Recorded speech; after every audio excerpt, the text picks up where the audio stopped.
Ce message vous est présenté par l'Assemblée chrétienne Le Tabernacle. www.letabernacle.net.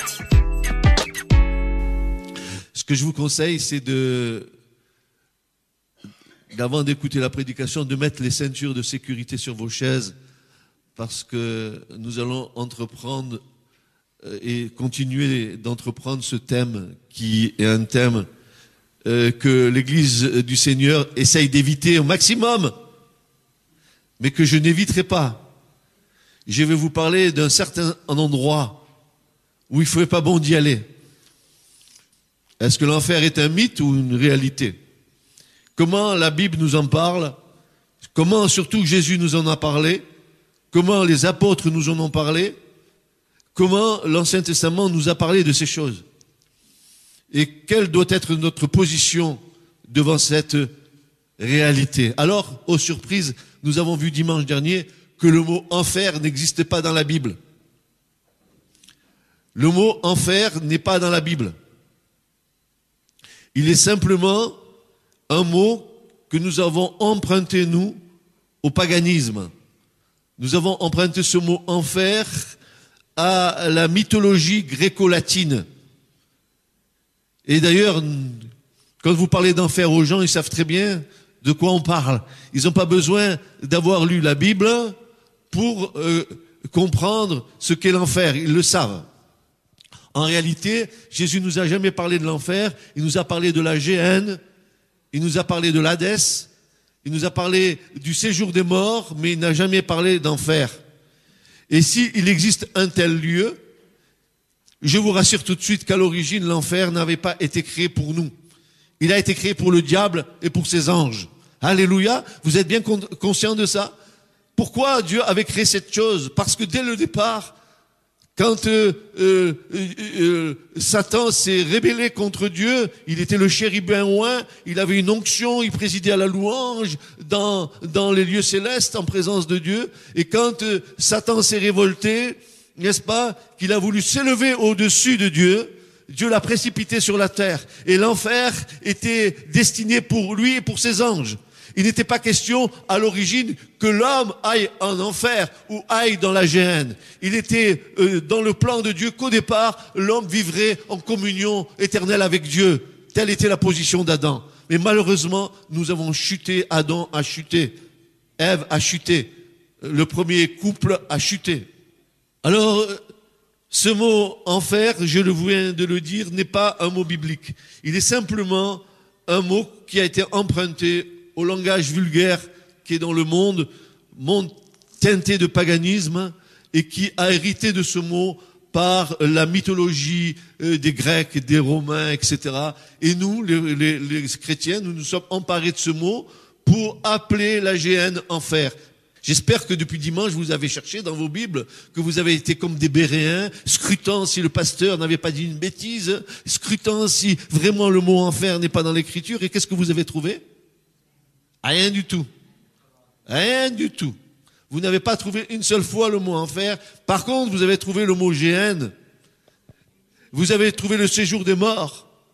Nous trouvons dans l'Écriture le Hadès, qui est le mot grec du mot hébreu, Sheol. Nous allons voir ces choses ce matin. Donc, quand Jésus va aborder, d'abord, c'est pas Jésus qui aborde ce lieu-là. Le premier qui commence à aborder dans la Nouvelle Alliance ce lieu, c'est Jean-Baptiste. Souvenez-vous que ce que Jean-Baptiste a dit. Il a dit ceci. Et déjà la cognée est mise à la racine des arbres.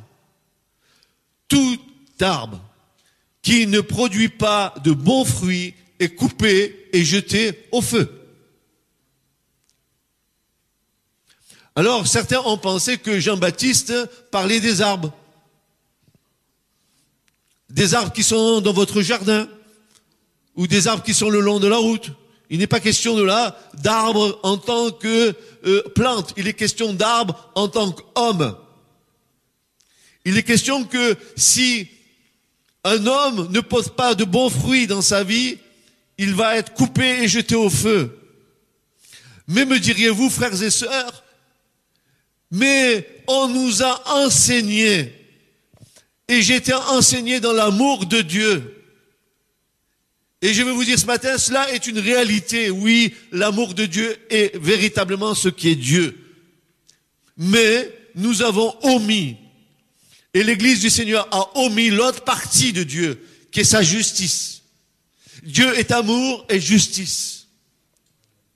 Et nous avons vu dimanche dernier, et je vous le rappelle parce que il faut que nous le rappelions, que il y a des chrétiens qui disent parce que Dieu est amour, l'enfer ne doit pas exister, la gêne ne doit pas exister. Mais c'est faux, frères et sœurs.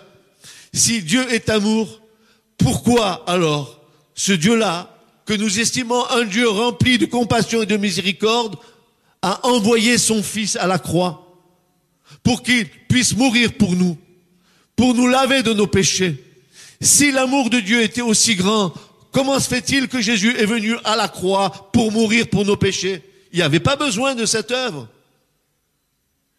Cette œuvre ne devait pas exister. Si, comme dit le grand chanteur qui habite aux États-Unis, Paul Naref, nous irons tous au paradis. Si c'est vrai, pourquoi Dieu a envoyé son Fils? Pourquoi l'a-t-il envoyé? Pour mourir sur la croix, sur le bois de la croix. Pourquoi a-t-il versé son sang? Pour que ce matin tu sois là en train de le louer et de l'adorer. Pourquoi a-t-il fait cela?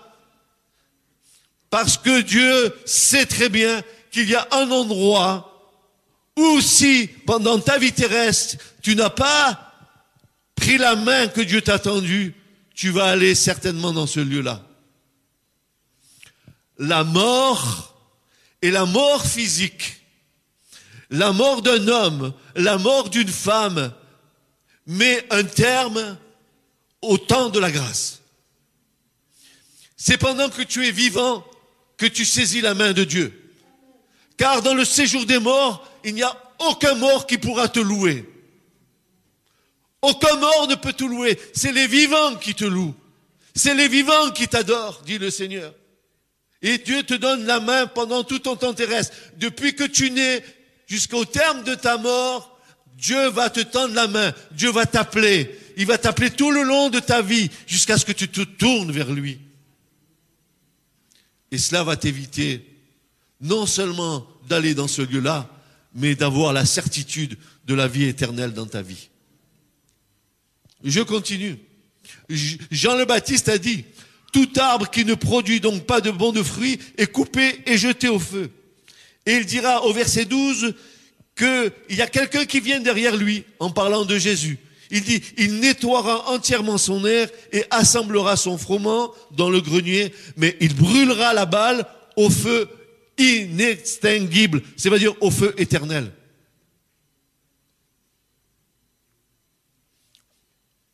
Jean le Baptiste le dit. Souvenez-vous de quelle manière Jean a harangué le peuple d'Israël. Souvenez-vous comment Jean le Baptiste a mis à vif les consciences du peuple d'Israël. Qu'est-ce qu'il leur a dit? Oh frère, Dieu est amour, ne parle pas comme ça s'il te plaît. Il va leur dire, race de vipères, qui vous a quoi? Qui vous a averti de fuir la colère qui va venir? Qui? Il dit déjà, la cognée mise à la hache pour couper depuis que Jésus est venu. Depuis qu'il y a 2000 et quelques années que Jésus est venu, la cognée est mise à l'arbre. Et tout arbre qui ne porte pas de bons fruits, tu peux te dire chrétien ce matin. Tu peux te dire chrétien ce matin. Mais attention, c'est pas parce que tu te dis chrétien que tu es chrétien. Si tu me dis que tu es chrétien, moi je veux voir tes fruits dans ta vie. Si tu portes pas de fruits, je te dirais, attention, Jésus, il a un œil sur toi, fais attention. Il faut que tu partes des fruits, et pas seulement des fruits extérieurs. C'est-à-dire que tu peux avoir de beaux fruits, et à l'intérieur, ils sont secs. Jésus te dit ce matin, ce que je veux, c'est que tu portes du fruit, et du fruit en abondance. Et si tu portes du fruit, laisse-moi t'émonder pour porter encore plus de fruits. Ainsi, tu éviteras les lieux qui ne te sont pas destinés. Alors, nous voyons ici deux mots qui apparaissent. Le mot feu et aussi le terme brûler. Jésus va dire, après Jean-Baptiste, lui, il va parler de la gêne du feu. Nous allons revenir sur ces mots. Il va dire dans Matthieu 5, 22, il va dire, Raca sera passible du jugement du Sanhédrin et quiconque dira fou à son frère sera passible de la gêne du feu. Ce matin, frères et sœurs, pardonnez-moi, excusez-moi, mais il faut que je vous dise des choses. Nous croyons que nous pouvons parler légèrement. Quand nous parlons de nos frères et sœurs, quand nous leur tournons le dos, que nous parlons d'eux en disant toutes sortes de mauvaises choses contre eux, est-ce que nous ne sommes pas passibles de la gêne du feu? Et vous savez pourquoi il y a le pardon? Pour nous éviter ces choses. Souvenez-vous que le serviteur à qui le maître avait permis d'effacer une grande dette, quand il est sorti de devant son maître, il est allé voir un autre ami qui lui devait une toute petite somme d'argent. Et il a dit, rends-moi mon argent, sinon je te fais passer au tribunal. Et vous savez ce que Jésus a répondu? Il va dire, on va prendre cet homme qui n'a pas pardonné à son ami et on va le mettre entre les mains des bourreaux. Et le mot dans l'écriture, c'est de le mettre entre les mains des démons. Attention, parce que quand tu vas aller dans la gêne du feu, tu ne vas pas être seul. Tu ne seras pas seul. Peut-être tu trouveras des pasteurs dedans. Peut-être tu trouveras, soi-disant, des croyants dedans. Tu trouveras aussi des gens qui se sont rebellés contre Dieu, qui n'ont jamais voulu de Dieu. Alors que dans sa grâce et dans sa miséricorde, Dieu a tendu la main. Venez à moi.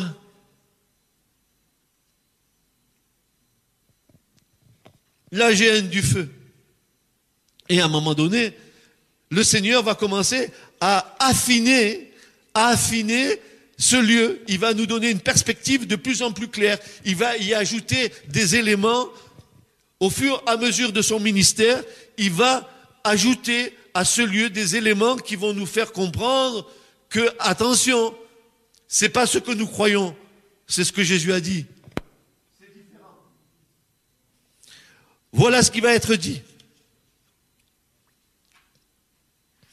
Dans Matthieu 5, versets 29 à 30, il va donner quelque chose de supplémentaire. Il va dire dans le verset 29, si ta main droite est pour toi une occasion de chute, coupe-la. Coupe-la et jette-la loin de toi, car il est avantageux pour toi qu'un de tes membres périsse et que tout ton corps ne soit jeté dans la géhenne.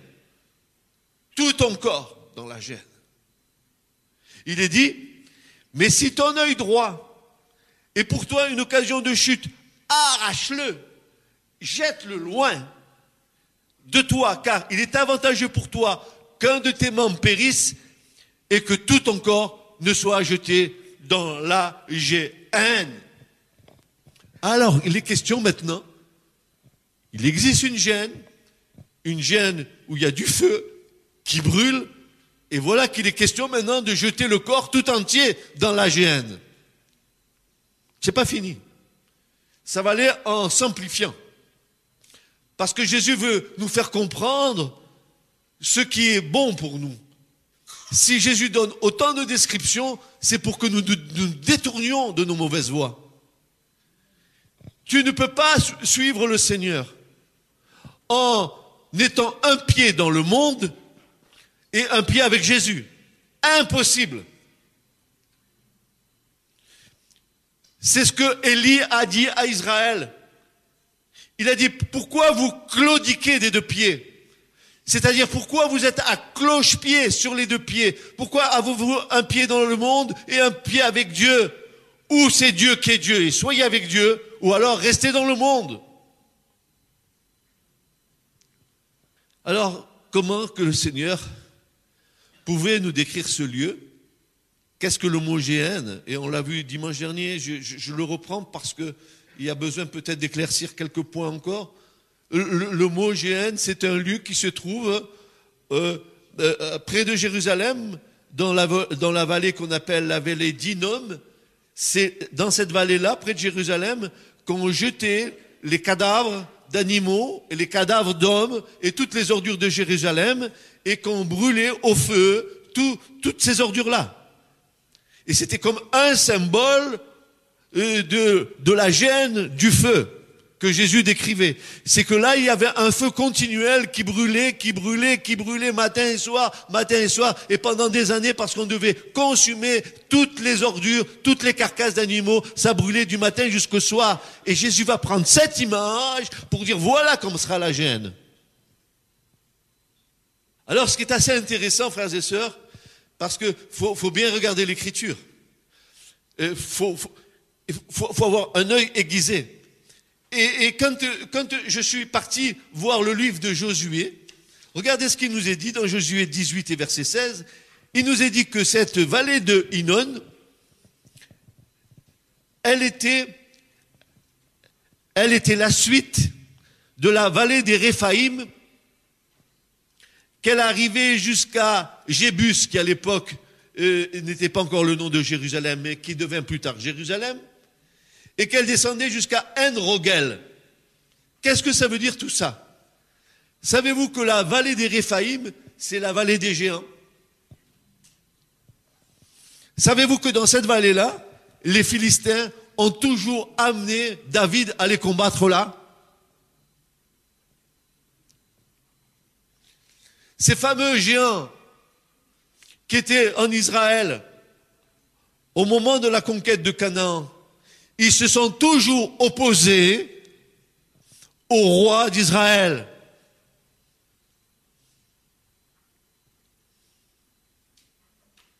Toujours. Et ça m'a mis la puce à l'oreille de savoir que ce lieu-là, la vallée des Réphaïm, plus la vallée d'Hinnom, avait une relation l'une avec l'autre.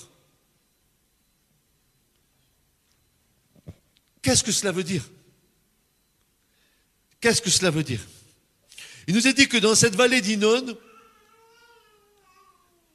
quand Israël est arrivé pour la conquête de Canaan, il nous est dit que les peuples cananéens, dans cet endroit, faisaient brûler leurs enfants au dieu Moloch, à une idole.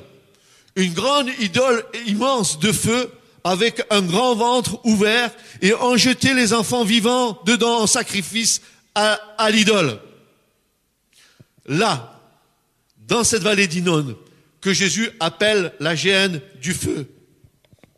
Là, les rois, les peuples idolâtres venaient sacrifier leurs enfants. Mais pas seulement que les peuples idolâtres. À un moment donné, des rois d'Israël ont fait pareil. Par exemple, Akaz, le père d'Ézéchias, qui faisait passer ses enfants, ses fils par le feu. Il les sacrifiait à Moloch. Un endroit qui est un endroit de malédiction. Un endroit qui est déjà scellé par la malédiction. Mais je peux te dire que si la destination de la géhenne, c'est une destination de malédiction, c'est pour ça que tant que tu es vivant, saisis la bénédiction de Dieu. Et alors là encore, je suis allé un peu plus loin. Et c'est quelque chose pour moi qui m'a tellement interpellé. Dans cette vallée d'Hinnom, il y a un lieu précis qui s'appelle Tophet. Un lieu qui s'appelle Tophet. Ce mot Tophet, vous allez le trouver dans 2 Rois 23:10. Ce lieu de Tophet est appelé en réalité brûloir. Pourquoi? C'est parce que dans la vallée d'Himon, à Tophet, c'est là où on brûlait et les hommes, et les carcasses d'animaux, et tous les immondices de Jérusalem. Mes frères et sœurs, c'est un lieu chargé d'histoire. Et vous allez le voir avec moi. Ça veut dire que ce Tophet-là, qui veut dire brûloir, il a une autre signification dans l'hébreu. Il a aussi cette signification de cracher. Et je comprends très bien pourquoi il y a cette signification. Parce que ce lieu crachait le feu. Souvenez-vous quand il y a eu la révolte de Corée. Qu'est-ce qui s'est passé? Nous avons dit que Corée et Datham et Abiram, ils avaient péché par la bouche, n'est-ce pas? Ils avaient dit plein de mauvaises choses à l'égard de Moïse et de Aaron. Ils ont péché par la bouche, ils ont péri par la bouche, et l'Écriture nous dit que la terre ouvrit sa bouche, et que le feu monta, qu'ils ont été engloutis vivants. Étrange, n'est-ce pas? Étrange. Eh bien, Tophet veut dire cela. C'est un lieu qui crache le feu. C'est un feu éternel, inextinguible, dit l'Écriture. Un feu qui ne s'éteint jamais pour l'éternité. Parce qu'il est question de passer l'éternité ou avec Dieu, ou sans Dieu. Il est question aussi dans la Bible de la seconde mort, n'est-ce pas? Nous allons le voir un peu plus tard, tout cela. Je voudrais être aussi précis que possible. Alors, il nous est dit que cette vallée de Tophet était appelée brûloir. Elle était située au sud de la vallée de Himon, au sud de Jérusalem. Et c'est là où Josias, précisément, lors du réveil qu'il y a eu en Israël, c'est là que Josias vient souiller ces lieux. Il les a souillés pour que ces sacrifices s'arrêtent. Il l'a fait. Le grand réveil de Josias, c'est qu'il a fait tomber toute l'idolâtrie en Israël. Et si tu veux un grand réveil dans ta vie, il faut que tu fasses tomber de ta vie tout ce qui est une idolâtrie dans ta vie. Tout ce que tu aimes plus que le Seigneur, il faut que ça tombe. C'est un lieu affreux où il n'y a que des cailloux. C'est un lieu où il y a un feu qui ne s'éteint pas. Et c'est là où Israël a sacrifié et immolé leurs enfants à ce dieu Moloch. C'est le même dieu Moloch que le dieu Malcolm qu'on trouve dans l'Écriture, le dieu Milcom, qui était la divinité des 1000 femmes et des 300 concubines du roi Salomon. Vous vous rappelez Salomon? Il avait demandé la sagesse à Dieu. Pendant un moment, cette sagesse, elle s'est traduite dans sa vie. Mais à un moment donné, ça lui a monté à la tête. Il a pris 1000 femmes. Comme quoi, avec une femme, c'est pas suffisant. Il en faut 1000. 1000 femmes, 1000 problèmes. Non.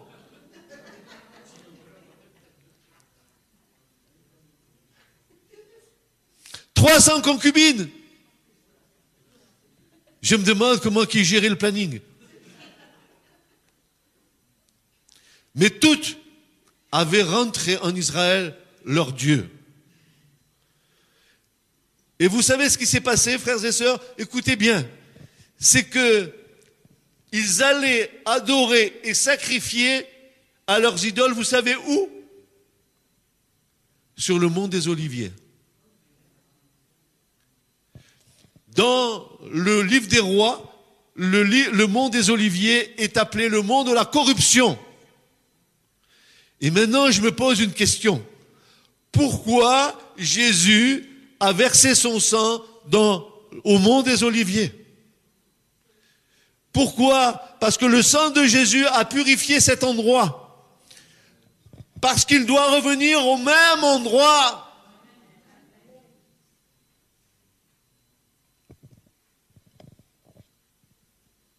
Il a racheté cette terre en versant son sang. Avant même qu'il aille à la croix, il nous a dit que des grumeaux de sang tombaient de son front, il a dit, si c'est possible, d'éloigner de moi cette coupe d'iniquité, Père. Il savait très bien ce qu'il disait et ce qu'il faisait. En même temps, il purifiait ce lieu par son sang. Là où on avait sacrifié sur ce qu'on appelle le mont de la corruption, qui est appelé le mont des Oliviers, qui est juste en face de Jérusalem. Pas fini. C'était une grande statue de cuivre, aussi vilaine, aussi hideuse que les Juifs la pouvaient faire. Ils faisaient rougir ces statues à grand feu et ils jetaient leurs petits-enfants dans le ventre de ce Dieu comme nos cuisiniers jettent des écrevisses vivantes dans l'eau toute bouillante de leur chaudière. Pareil.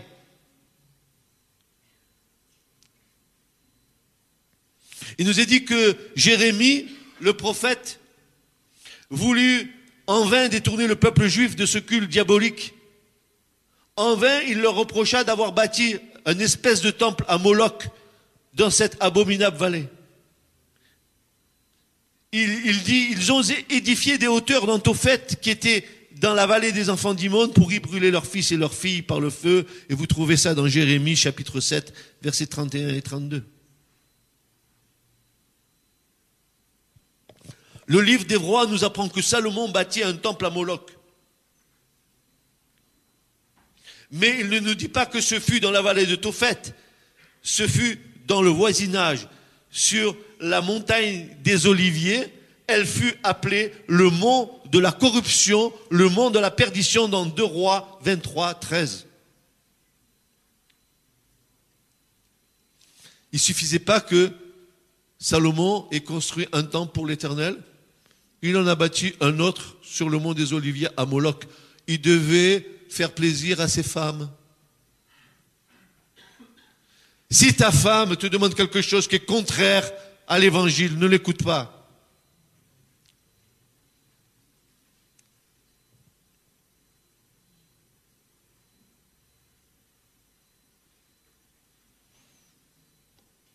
Akaz, roi de Juda, fit brûler son fils en l'honneur de Moloch. Le roi Manassé aussi fut coupable de la même barbarie. Ils jetèrent leurs enfants dans les flammes. C'est aussi dans cette vallée, et là, aux surprises, je comprends mieux maintenant pourquoi. À l'époque, et jusqu'à maintenant, je n'avais pas compris ce fameux bouc d'Azazel qu'on envoyait, soi-disant, dans le désert. Ce bouc d'Azazel-là, que vous trouvez dans Lévitique 16, versets 8 et 10 et verset 28, c'est ce bouc-là qu'on envoyait vers Tophet. Vous avez compris? Ce bouc d'Azazel qui était chargé de tous les péchés d'Israël, on l'envoyait vers Tophet, comme le diable et ses anges. Ils vont être envoyés dans les temps de feu et de soufre. Pareil, c'était déjà préfiguratif de ce qui allait se passer. Je loue le Seigneur ce matin d'entendre un tel message. Vous savez pourquoi? Parce que j'espère que ça va percuter vos consciences.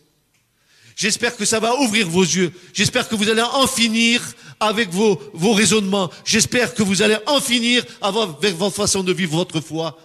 Parce qu'il n'y a pas d'alternative. Ou tu vas avec Dieu pour l'éternité, ou tu t'en vas dans la gêne du feu pour l'éternité.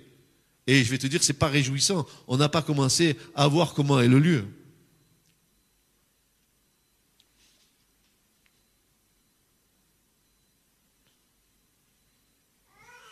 C'est là encore qu'on a jeté le corps des 2 voleurs qui étaient à la croix avec Jésus. C'est à cet endroit-là qu'on les a jetés. Alors vous me direz, frères et sœurs, pour Jésus, il fallait que son corps soit jeté là aussi. Il aurait dû aller à Tophet. Comment se fait-il que Jésus n'est pas allé là-bas? Voilà ce qui nous est dit. Mais notre Sauveur ne permit pas que son corps, sur lequel il avait donné puissance au bourreau, fût jeté à la voirie de Tophet selon l'usage. Il est vrai qu'il pouvait ressusciter aussi bien dans Tophet que dans le calvaire. Mais il y avait là un bon juif nommé Joseph, natif d'Arimathée, qui s'était préparé un sépulcre pour lui-même sur le mont Calvaire. Et il y mit le corps du Seigneur, selon le témoignage de Matthieu. Il n'était pas permis d'enterrer personne dans les villes. Le tombeau même de David n'était pas dans Jérusalem. Ça veut dire que Jésus aurait dû être, son corps jeté à Tophet. En réalité, Dieu avait pourvu que son corps serait dans le tombeau de Joseph d'Arimathée, qui était au Calvaire même.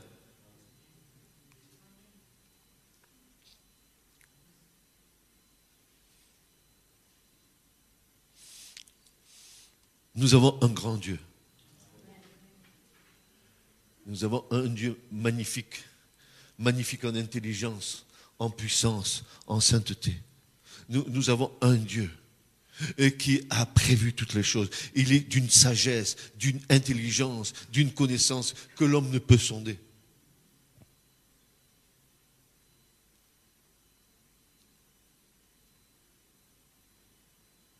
Qui serait capable de parler de la gêne du feu en vous parlant de Tophet et des choses comme ça?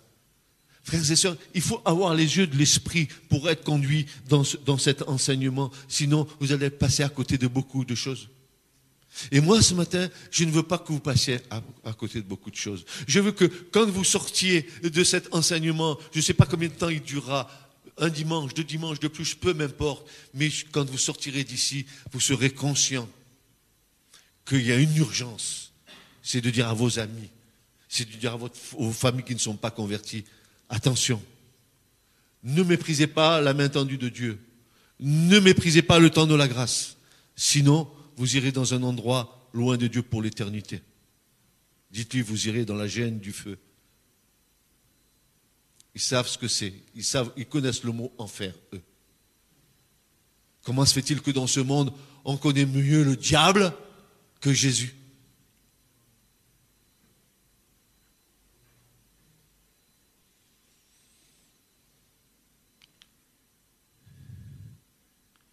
Joseph d'Arimathée était riche, mais afin que cette prophétie d'Isaïe fût accomplie, il donnera les méchants pour sa sépulture et les riches pour sa mort. Ésaïe 53:9. Il fallait encore que cette prophétie se réalise.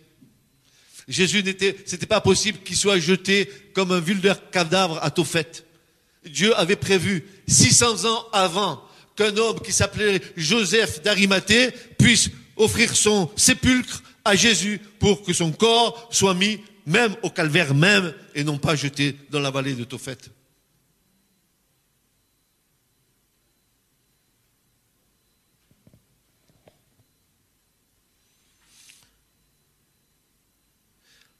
Et lorsque Jésus parlera de ce lieu, en sachant que dans une telle décharge, il s'y trouvait un feu continuel pour brûler les résidus, le peuple rassemblé autour de Jésus comprenait aisément, lorsque Jésus leur disait qu'il valait mieux entrer estropié que d'avoir ses deux mains ou ses deux pieds et être jeté dans le feu éternel, ou d'avoir le corps et l'âme.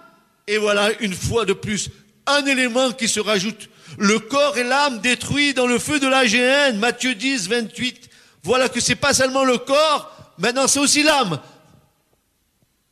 Mais qu'est-ce qui va à Dieu alors? Notre esprit. Vous vous rappelez Jésus à la croix? Quand Jésus va pour mourir, qu'est-ce qu'il va dire? Il y a eu, à 3 heures, il y a eu de grandes ténèbres, à 3 heures de l'après-midi sur Jérusalem. Il va dire cette chose extraordinaire. Père, je remets mon esprit entre tes mains. Il n'a pas dit je remets mon corps. Il n'a pas dit je remets mon âme. Il a dit je remets mon esprit entre tes mains. L'esprit des justes consommés qui monte dans le séjour bienheureux. Le sein d'Abraham. Jésus va en parler.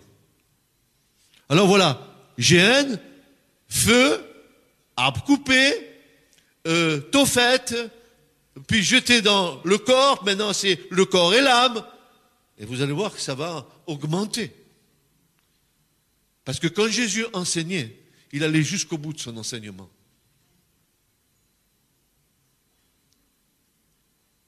Tout le monde était d'accord parce qu'aucun de ceux qui écoutaient Jésus ne voulait aller dans le feu de la géhenne, sachant que ce feu brûlait continuellement dans la vallée d'Hinnom. Ils Il savait qu'il y avait un feu là dans cette vallée. Il savait que les ordures étaient brûlées là. Il savait que les corps étaient brûlés là. Il le savait. Et quand Jésus leur parlait de cela, ils comprenaient. Personne ne voulait brûler au feu des ordures, d'affliction. En fait, ce nom va définir un lieu d'éternel châtiment. Ça va être un symbole. Jésus va prendre ce lieu-là pour parler de la gêne. C'est-à-dire que ça sera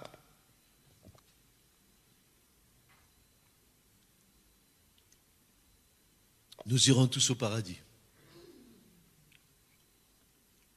Et voilà que le Seigneur va continuer dans son enseignement à donner des noms concernant ce lieu. Dans Matthieu 7, 13, il va dire ceci: entrez par la porte étroite, car large est la porte et spacieux le chemin qui mène à la perdition, et nombreux sont ceux qui entrent par elle. Donc la grande porte est ouverte et il y a beaucoup de gens qui vont à la perdition, et je dirais même beaucoup de chrétiens qui vont à la perdition. Entre parenthèses, chrétiens.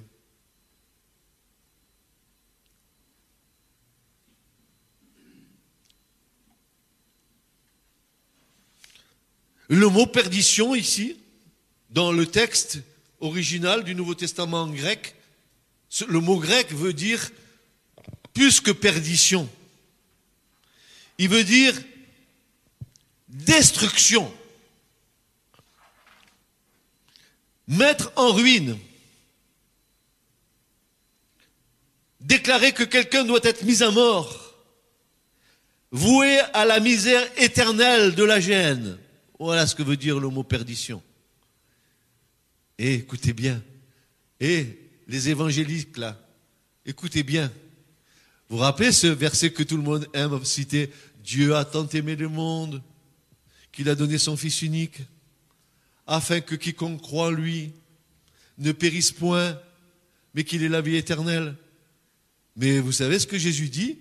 Il dit voilà, oui, Dieu a tant aimé le monde, que moi je vais me donner pour vous, afin que quiconque croit en moi ne périsse point. Et le mot périr ici, c'est le mot détruit, ne soit détruit. Si les évangélistes, au lieu de citer ce verset en disant, voyez, Dieu a aimé l'amour de Dieu, il dirait aussi, mais attention, si tu refuses l'amour de Dieu, tu vas dans la perdition, la destruction, la ruine éternelle. Voué à la misère éternelle, être perdu pour l'éternité, être détruit.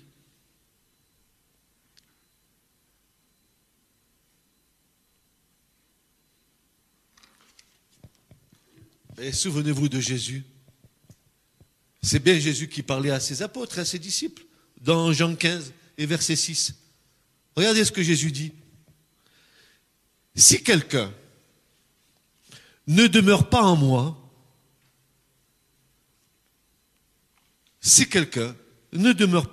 il est jeté dehors comme le serment et il sèche.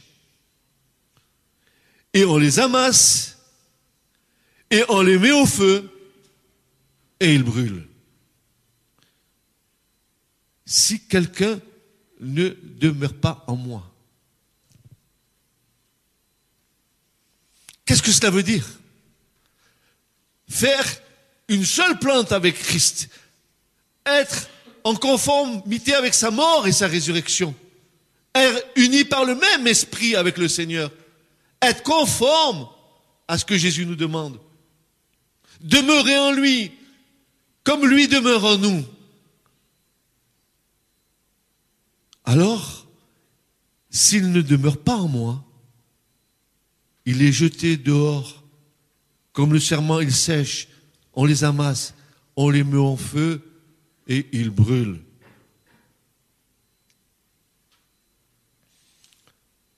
Matthieu 10, 28.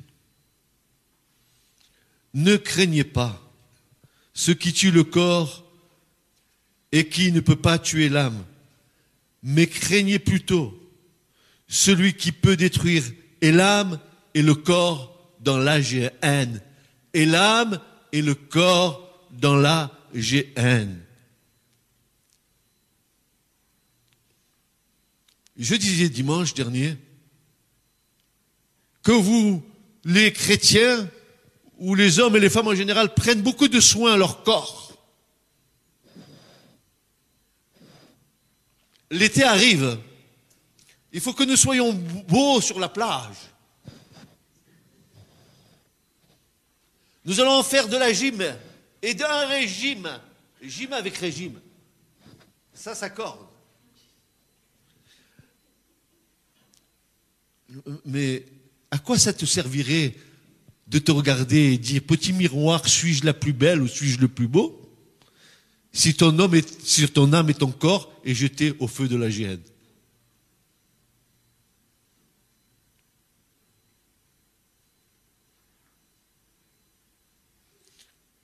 Petit miroir, suis-je la plus belle? Oui, tu es belle, mais Cendrillon, elle est plus belle que toi. Et Jésus dit, mais craignez plutôt celui qui peut détruire et l'âme et le corps dans la géhenne.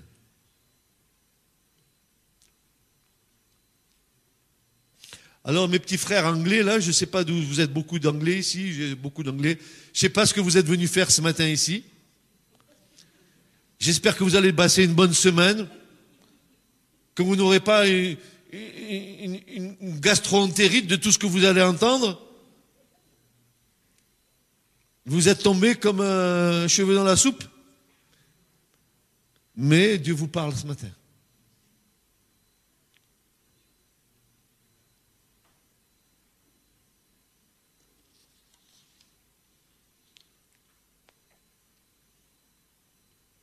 Matthieu 13, 42. Alors, ça s'affine. Voilà que maintenant que ces géhennes de feu, elle devient une fournaise de feu. Et que dans ce lieu, on va entendre quoi? Ça y est, ça commence. Tu crois que tu vas là-bas pour te réjouir? Alors, ça commence. Écoutez bien ce qu'il est dit. Matthieu 13, 42. Et le Fils de l'homme enverra ses anges. Ils cueilleront de son royaume tous les scandales et ceux qui commettent l'iniquité. Et ils les jetteront dans la fournaise de feu. Là seront les pleurs et les grincements dedans. Ah. Il est parlé de pleurs éternelles. Imagine qu'une fois tu seras là-bas, tu te diras, mais comment? Jésus vient me chercher. Vraiment, j'ai gaffé, j'ai fauté. Là, je souffre trop. C'était le cas du pauvre, du riche et de Lazare. Je souffre trop là où je suis. S'il te plaît, fais-moi rentrer dans le royaume, dans le sein d'Abraham. Il va s'entendre dire, c'en est fini. Tu as eu 80 ans de ta vie, 90 ans de ta vie, où j'ai déployé autour de toi tous les trésors de ma grâce pour t'attirer à moi, et tu n'as jamais voulu te tourner vers moi. Tu as raidi ton cou, tu as endurci ton cœur, et tu as pris des apparences de chrétien alors que tu ne l'étais pas. Parce que on ne trompe pas Dieu. Ce que l'homme ou la femme aura semé, il le récoltera.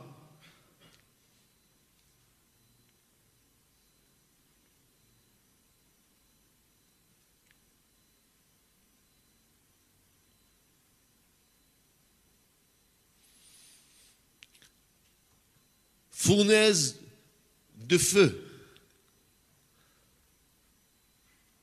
pleurs, grincement de dents.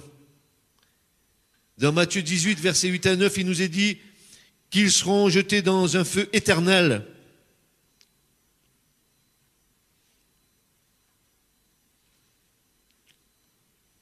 Ils sont jetés dans la géhenne du feu.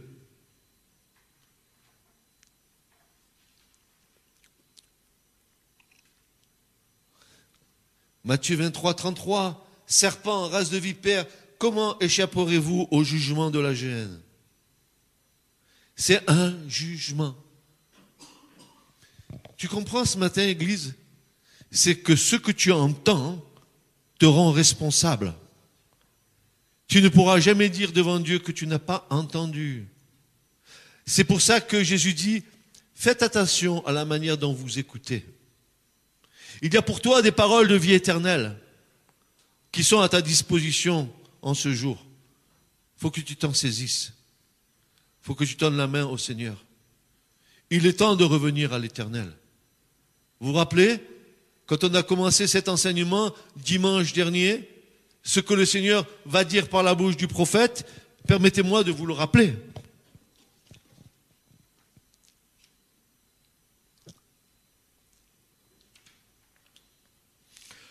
Tournez-vous vers moi et soyez sauvés. Vous, tous les bouts de la terre, car moi, je suis Dieu. Ésaïe 45, versets 22 et 24. Il n'y en a pas d'autre. J'ai juré par moi-même. La parole est sortie de ma bouche en justice. Ah, pas en amour, en justice. Et ne reviendra pas que devant moi, tout genou se ploiera. Par moi, toute langue jurera. En l'Éternel seul, dira-t-on, j'ai justice et force. C'est à lui qu'on viendra, et tous ceux qui s'irritent contre lui auront honte. Souvenez-vous ce que Paul a dit à Éphèse. Il va dire ceci. Dieu, ne tenant pas compte des temps d'ignorance, ordonne à tous les hommes et en tout lieu de se repentir et de se convertir.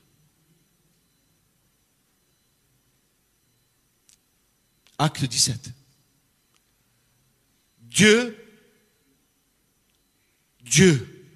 ne tenant pas compte des temps d'ignorance. Ça veut dire que quoi que tu aies fait, que tu aies péché dans ton temps d'ignorance, Dieu n'en tient pas compte à partir du moment où tu te tournes vers lui et que tu acceptes Jésus comme ton sauveur et ton Seigneur. Que tu acceptes que l'œuvre de la croix et que le sang qui a coulé pour ta vie te purifie de tout péché. Que tu acceptes de confesser tes péchés dans ta vie. Parce que tu ne peux pas suivre Jésus en ayant à la suite de toi un chapelet de péchés que tu n'as pas confessé. Car si nous confessons nos péchés, dit l'Écriture, il est fidèle et juste pour nous les pardonner et pour nous purifier de toute notre iniquité. Seul Golgotha et l'œuvre de la croix est capable de te sauver de la colère à venir.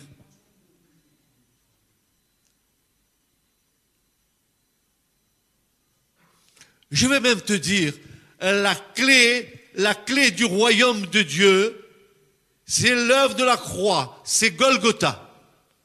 Sans cette clé, tu ne rentres pas dans le royaume. C'est la croix qui t'ouvre la porte du salut et la porte du royaume de Dieu. Si tu ne saisis pas cette clé par la foi, tu ne rentres pas dans le royaume.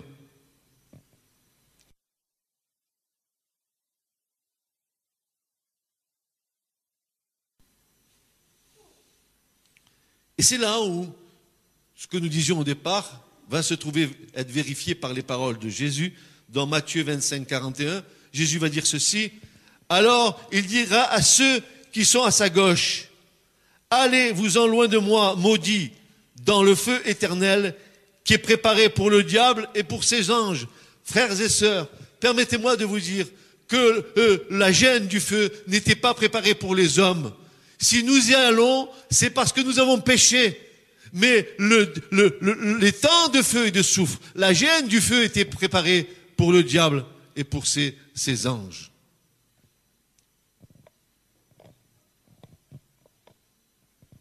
Ce n'était pas notre destination finale. À l'origine, Dieu a préparé ça pour Satan et ses anges. Mais c'est parce que nous péchons et parce que nous ne nous tournons pas vers Dieu que nous allons rejoindre celui qui est le père du mensonge et qui a conduit la vie de plein de personnes au cours des siècles. Il est le père du mensonge, Satan.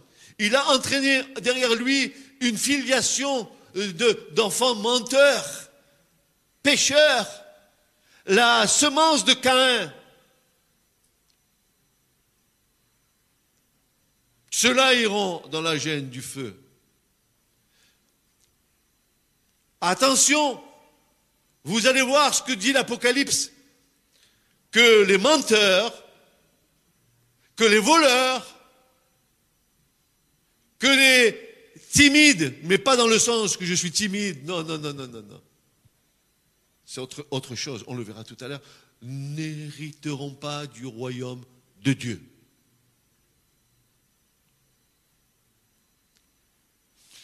Le mensonge, c'est contraire à la nature de Dieu. Dieu est la vérité. Je suis la vérité, la vie et le chemin, dit Jésus. Celui qui demeure dans le mensonge, il ne demeure pas en Christ. Et si quelqu'un ne demeure pas en Christ, dit le Seigneur, il est coupé et jeté au feu.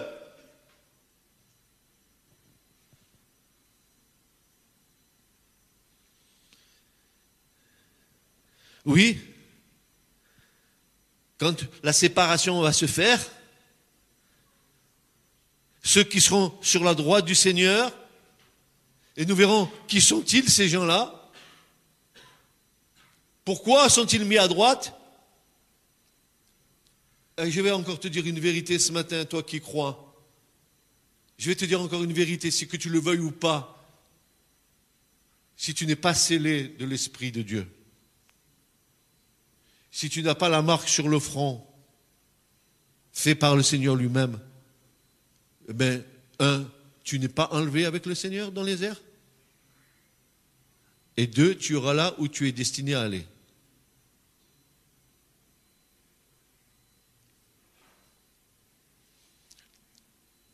Si tu n'es pas né de nouveau, si tu n'as pas reçu l'Esprit de Dieu, si tu n'es pas devenu enfant de Dieu, si Dieu n'est pas ton Père parce que tu as reçu l'Esprit d'adoption, si tu n'as pas été scellé par l'Esprit comme le gage de ta rédemption, tu n'entreras pas dans le royaume de Dieu.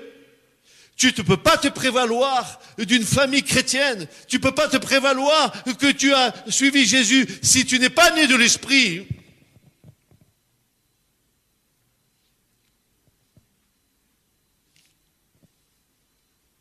Ce qui est né de la chair est chair, et ce qui est né de l'esprit est esprit. Et Jésus dit, il faut que vous naissiez d'en haut.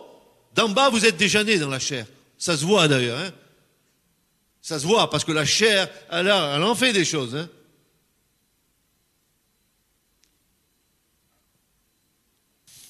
Alors pour conclure ce premier chapitre, puisque c'est le chapitre de Jésus, parce que j'ai divisé cet enseignement en 3 parties. Ce que Jésus a enseigné, et ensuite ce que les disciples et les apôtres ont enseigné après que Jésus soit remonté auprès du Père, et ce que l'Ancien Testament nous enseigne de la géhenne. Donc on a encore un grand travail devant nous à déblayer. Nous avons vu l'enseignement de Jésus. Il nous parle de géhenne du feu, il nous parle de perdition, il nous parle de pleurs éternels, de grincements de dents, il nous parle d'un corps et d'une âme tués dans le feu pour l'éternité, tués, jetés au feu. Alors tuer, ça veut dire destruction, mais tu vas passer l'éternité dans le feu et le soufre. Ah, on va expliquer tout ça, qu'est-ce que ça veut dire? Est-ce que c'est le feu comme nous croyons? Le feu, hein, je fais un barbecue, je fais des brochettes. Non, c'est pas ce feu-là. C'est le même feu que Moïse a vu quand il a vu l'Éternel dans le buisson ardent. Et le buisson ne se consumait pas. Le feu terrestre, il consume. Mais le feu de Dieu, il est là pour l'éternité. Alors si Dieu a allumé un feu dans la géhenne, il va être là pour l'éternité.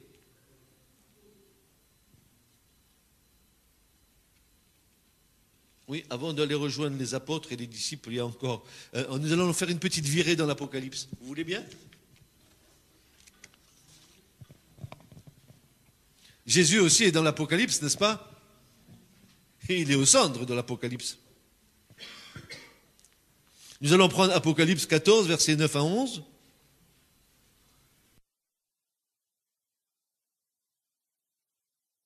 Il est dit, à partir du verset 9 de Apocalypse 14, et un troisième ange suivit cela, disant à haute voix, si quelqu'un rend hommage à la bête et à son image, qu'il reçoive une marque sur son front ou sur sa main. Lui aussi boira du vin de la fureur de Dieu, versé sans mélange dans la coupe de sa colère. Il sera tourmenté dans le feu et le soufre devant les saints anges de Dieu et devant l'agneau. Et la fumée de leur tourment monte au siècle des siècles. Ils n'ont aucun repos, ni jour, ni nuit, ceux qui rendent hommage à la bête et à son image, et si quelqu'un prend la marque de son nom. Il est question ici d'être tourmenté dans le feu et le soufre devant les saints anges et devant l'agneau. Et Dieu a un œil sur l'enfer. Les anges ont un œil sur l'enfer. Tu sais qui va t'accompagner lorsque tu feras les yeux à cette terre? Il y a deux solutions. Ou c'est les anges de Dieu qui viennent te chercher, ou c'est les démons. Tu n'as pas le choix. Voici dit l'Éternel, il va dire ça à Israël, j'ai mis deux chemins devant toi. J'ai mis le chemin de la vie et de la bénédiction, et le chemin de la mort et de la malédiction. Et moi, je te donne mon conseil, je te demande de choisir la vie. La vie. Apocalypse 19, verset 20. La bête fut prise, et le faux prophète qui était avec elle, qui avait fait devant elle les miracles par lesquels ils avaient séduit ceux qui recevaient la marque de la bête et ceux qui rendaient hommage à son image, ils furent tous deux jetés vifs dans l'étang de feu embrasé par le soufre. Ah là là là, voilà une autre description de la Géhenne. L'étang de feu et de soufre. On y reviendra pour expliquer cette image. Certains chrétiens ont opté pour la théorie de l'annihilation. Théorie selon laquelle Dieu, grand dans son amour, ne pourra laisser les humains souffrir pour l'éternité dans les temps de feu et de soufre. Certains chrétiens le disent. C'est pas possible. Dieu est bon, il est amour. Jamais de la vie, il laissera les gens là-dedans souffrir pour l'éternité. Eh bien voilà la réponse. Apocalypse 20, versets 11 à 15. Je vis un grand tremblement. C'est le temps du jugement. Celui qui était assis dessus, de devant la face duquel la terre s'enfuit et le ciel, et il n'y fut pas trouvé de lieu pour eux. Et je vis les morts, les grands et les petits se tenant devant le trône. Et des livres furent ouverts. Et un autre livre fut ouvert qui est celui de la vie. Et les morts furent jugés d'après les choses qui étaient écrites dans les livres selon leurs œuvres. Et regardez bien, frères et sœurs. Et la mer rendit les morts. On parlait, n'est-ce pas, vendredi soir. Qu'est-ce qu'on doit faire? On peut se faire cramer ou pas cramer à la mort? Qu'est-ce qu'on fait? Il y en a qui m'ont posé cette question. Alors, tu peux te faire cramer si tu le veux, mais tu ne veux pas échapper à Dieu. Tu peux prendre tes cendres et les jeter au milieu de la mer. Voilà la réponse du Seigneur. Et la mer rendit les morts qui étaient en elle. Et la mort et le Hadès rendirent les morts qui étaient en eux. Ils furent jugés chacun selon leurs œuvres. Et la mort et le Hadès furent jetés dans les temps de feu. C'est ici la seconde mort, les temps de feu. Et si quelqu'un, écoutez bien, et si quelqu'un n'était pas trouvé écrit dans le livre de vie, il était jeté dans les temps de feu. Es-tu écrit dans le livre de vie de l'agneau?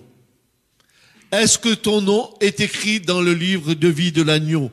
Est-ce que ton nom est écrit avec le sang de l'agneau dans le livre de vie de l'agneau? Est-ce que le sang est témoin de ta vraie conversion? Est-ce que le sang est témoin de ton acceptation de la mort de Jésus à la croix, du sang versé par Jésus à la croix? Car le sang rend témoignage. Car le sang d'Abel crie vengeance, n'est-ce pas? Il y a une puissance dans le sang. Eh bien, frères et sœurs, si quelqu'un n'était pas trouvé écrit dans le livre de vie, il était jeté dans les temps de feu. Frères et sœurs, ne me prenez pas pour un prédicateur de malheur. Ne me prenez pas pour un pasteur qui veut faire peur à ses brebis. Je suis en train de vous dire que la parole de Dieu, ce n'est pas moi qui l'ai écrit. C'est le Seigneur qui l'a dit. Si quelqu'un ne demeure pas en moi, il est coupé et jeté au feu. Demeurez en moi et je demeurerai en vous, dit le Seigneur. Mais demeurer en Christ, c'est faire les œuvres de Christ. Apocalypse 20:10. Le diable qui les avait égarés fut jeté dans les temps de feu et de soufre, où sont et la bête et le faux prophète. Ils furent tourmentés jour et nuit au siècle des siècles. Alors on dit que Dieu ne peut pas avoir créé la gêne du feu pour l'éternité. Mais regardez bien, il nous est dit là que la bête et le faux prophète sont jetés dans les temps de feu et de soufre au siècle des siècles. Et que 1000 ans après, le diable vient les rejoindre. Donc ça fait un moment qu'ils y sont dedans. Hein. Donc la gêne du feu va perdurer pour l'éternité. Il nous est dit qu'ils seront tourmentés jour et nuit au siècle des siècles. C'est une expression hébraïque en hébreu qui veut dire olam. Olam en hébreu, ça veut dire éternité. Ils seront tourmentés pour l'éternité.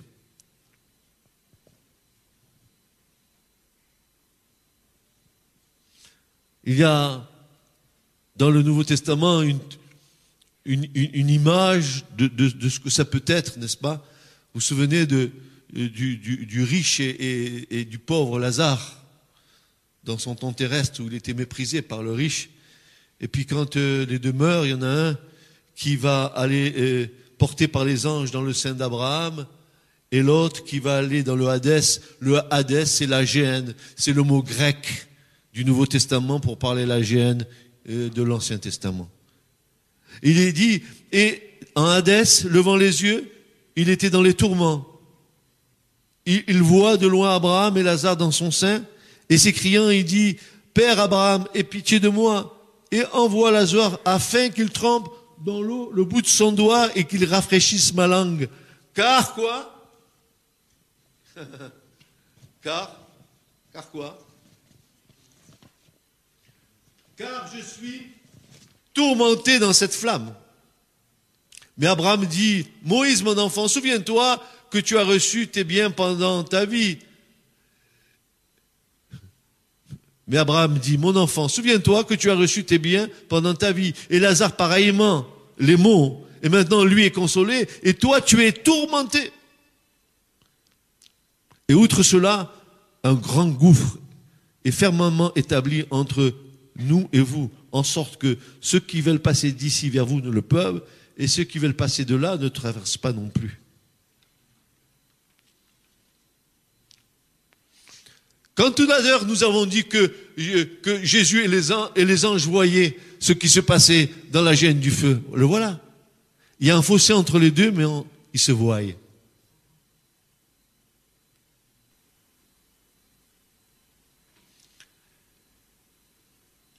Qu'est-ce que nous allons pouvoir dire encore? Il y a toute une autre partie de l'enseignement que je veux et désire réserver pour dimanche prochain. Ça sera le 3e volet. Il y a d'autres choses à dire très intéressantes, mais aussi très, très fortes pour que nous tournions réellement vers Dieu. Le problème, c'est que nous ne pouvons pas prétendre être chrétiens si nous ne marchons pas en conformité de ce que Jésus nous a dit de faire.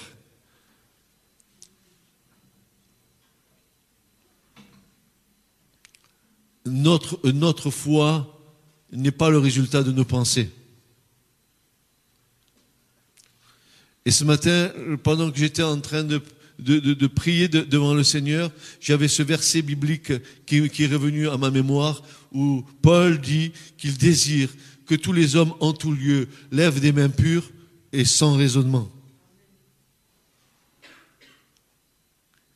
Tu ne peux pas raisonner avec cet enseignement. C'est Jésus qui nous l'a enseigné.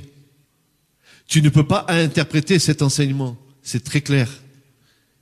Jésus nous a parlé, géhenne de feu, pleurs, tourment éternel, destruction du corps et de l'âme, grincement de dents, perdition, toutes ces choses, Jésus nous les a dites. Mais voilà en finalité ce que Jésus nous dit ce matin. Si tu as entendu ce message, n'endurcis pas ton cœur. Parce que c'est le temps de la grâce. Toi qui as entendu ce message ce matin, jeune et moins jeune, si tu as entendu, ne rejette rien. Si tu n'as pas compris, ne rejette rien. Dieu te fera comprendre. Ne te crois pas supérieur au Seigneur. Ce que Jésus a dit, il le fera. Ton seul désir, ton seul objectif, c'est que tu sois inscrit dans le livre de vie de l'agneau, comme lui appartenant en propre. Il a payé le prix pour cela. Il a versé son sang pour toi. Il a souffert ce que tu n'as pas souffert. On ne t'a jamais craché dessus. On ne t'a jamais battu de 39 coups de fouet à déchirer ton corps. On ne t'a pas percé les pieds et les mains. On ne t'a pas donné de coups de lance sur ton côté pour que l'eau et le sang coulent. On ne t'a pas injurié. Non, on ne t'a rien fait de cela. Pourtant, lui, il a subi pour toi. Il a pris sur la croix tous tes péchés, toutes tes iniquités. Et en contrepartie, si tu viens à lui, le châtiment qui devait tomber sur nous est tombé sur lui. Et c'est le gage de notre paix. Amen. Ce matin, si tu entends sa voix, n'endurcis pas ton cœur. Comme fit Israël du temps de leur rébellion. Tu penses parce que tu es dans l'église que l'église te couvre. Tu crois que c'est que l'église qui te sauve. Tu te trompes. L'église n'a jamais sauvé personne. C'est Jésus seul qui te sauve. C'est Jésus seul qui te sauve. Ton pasteur ne te sauve pas. Tes frères ne te sauvent pas. Personne ne te sauve si ce n'est Jésus, le sauveur du monde. Alors ne va pas chercher ailleurs ce que tu trouves en Christ. Ne va pas chercher dans les hommes. Ne va pas chercher dans les systèmes religieux. Va au pied de Jésus comme Marie est venue au pied de Jésus. Choisis la meilleure part. C'est à ses pieds que c'est la meilleure part. Et laisse-toi guider par lui. Comme David fait cette prière chaque matin. Fais-moi entendre ta voix dès le matin, car j'ai mis ma confiance en toi. Montre-moi le chemin où j'ai à marcher. Que ton bon esprit me conduise dans un chemin de droiture. Enseigne-moi à faire ce qu'il te plaît, ô Éternel. Et en marchant comme cela, en marchant humblement devant ton Dieu, alors Dieu t'élèvera au moment opportun. Amen. Et tu seras dans l'assurance de ton salut. Tu ne douteras pas. Beaucoup de gens doutent de leur salut parce qu'ils connaissent leur nature charnelle. Mais je t'annonce que si tu as Christ, tu es mort. Tu es mort et ressuscité avec lui. Ce n'est plus moi qui vis, dit Paul, c'est Christ qui vit en moi. Que Dieu vous bénisse et vous garde. Nous continuerons dimanche prochain ce troisième volet. Enfer, mythe ou réalité? Alors je vais vous dire ma façon à moi de croire. C'est une vraie réalité et je ne veux pas y aller. Que Dieu m'en préserve. Amen. C'est pour ça que je resterai attaché à mon Seigneur. Alléluia. Amen. message vous a été présenté par l'Assemblée chrétienne Le Tabernacle. www.letabernacle.net